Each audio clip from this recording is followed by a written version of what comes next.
سر یہ غامدی صاحب کے پروگرام میں میں نے دیکھا تھا کہ اس میں انہوں نے قبر کے عذاب کے بارے میں بات کی تھی کہ 40 سوال کے بعد آپ کو صلاح دیا جائے گا کہ قبر کا عذاب نہیں ہے، کچھ ایسی بات تھی. میں چاہتا ہوں کہ تھوڑی سی اس بات پہ روشنی ڈالیں.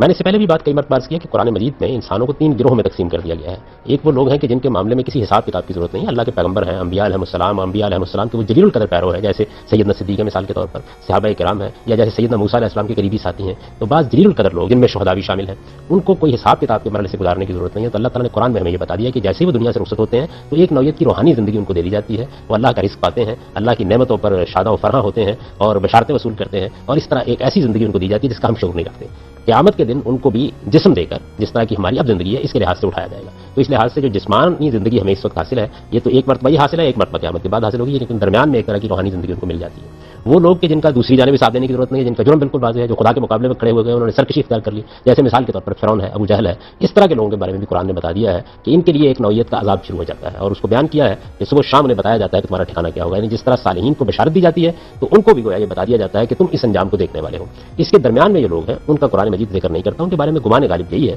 کہ ان کو سلا دیا جائے گا اور قیامت میں جب وہ اٹھائے جائیں گے